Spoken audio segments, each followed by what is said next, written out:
मोअज़्ज़िज़ सामाईन इकराम आदाब। सामाईन इकराम, पिछले कुछ दिनों से हम देख रहे हैं कि देश में इस्लामोफोबिया को लेकर आग बड़ी तेजी से ही भड़कती जा रही है।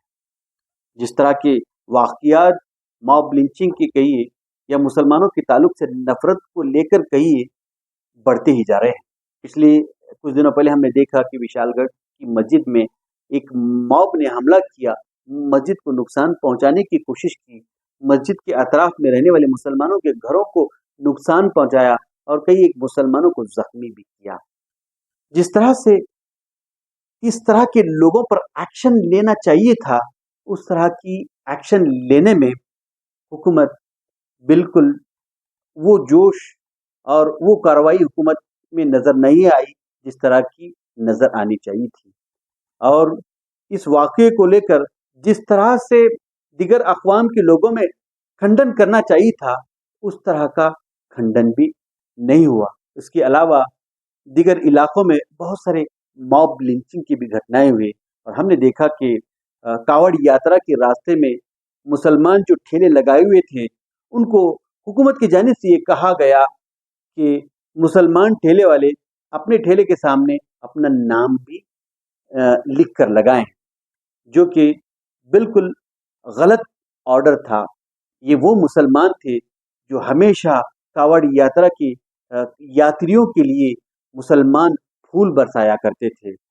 ये कावड़ यात्रियों के लिए मुसलमान शरबत दिया करते थे, उनको पानी दिया करते थे। लेकिन वही मुसलमानों के ताल्लुक से इस तरह का हुकूमत के जानिब से इस तरह का जो फैसला लिया गया, ये बिल्कुल अफसोसनाक और निंदनीय है। इससे क्या समझ में आता है, क्या मैसेज दुनिया को जाएगा?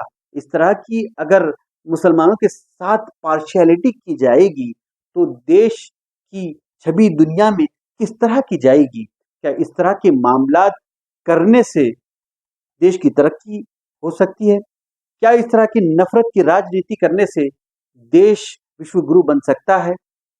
अफसोस की बात ये भी है कि जो गैर मुसलमान समाज में जिस तरह के इंटेलेक्चुअल लोग हैं, इस तरह की इस्लामोफोबिया वाली घटनाओं को देखकर ये लोग खामोश हैं।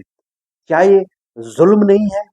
क्या ये इस तरह की हरकत मुसलमानों के ताल्लुक से जो की जा रही है, वो जुल्म नहीं है? वो मुसलमानों के साथ नाइंसाफी नहीं है? अगर इस तरह की हरकत हम इसी तरह से जारी रहेगी तो मैं कह सकता हूं कि आने वाली जनरेशन आज की इस जनरेशन पर अफसोस करेगी, मातम मनाएगी कि हम उन पूर्वजों की औलाद हैं जो इस तरह की इस्लामोफोबिया वाली नफरत वाली घटनाओं पर खामोश तमाशाई बने देखते रहे। लेकिन आज जिस तरह की ये घटनाएं हो रही हैं, क्या ये तारीख में एक काले धब्बे की तरह याद नहीं किया जाएगा? तो मेरा सवाल उन इंटेलेक्चुअल से है कि आप जो खामोश तमाशाई बने बैठे हैं, इस तरह की जो नफरत के माहौल को बढ़ने में, इस तरह की आग में तेल डालने के बराबर जो आप काम कर रहे हैं, ये बिल्कुल गलत है। अगर इस तरह का रवैया हर शहरी का रहेगा तो यकीनी तौर पर तारीख में याद करेंगे कि उस तरह के लोग थे जो इस तरह के मामलात को बढ़ते हुए देखते रहे और खामोश तमाशाई बने बैठे रहे। इस तरह की हरकत को अगर हम नहीं रोकेंगे तो देश का नाम दुनिया में एक बदनुमा दाग की तरह से लिया जाएगा। मेरी तमाम लोगों से गुजारिश है कि आए, इस नफरत की आग को बुझाएं, इस नफरत के खिलाफ अपने आप को खड़ा करें और कोशिश ये करें कि देश में अमन और शांति बाकी रहे। तभी जाकर देश तरक्की कर सकता है और तभी जाकर देश विश्व गुरु बन सकता है। आपने मुझे सुना, बहुत बहुत शुक्रिया। अस्सलाम वालेकुम वरहमतुल्लाहि वबरकातुहू।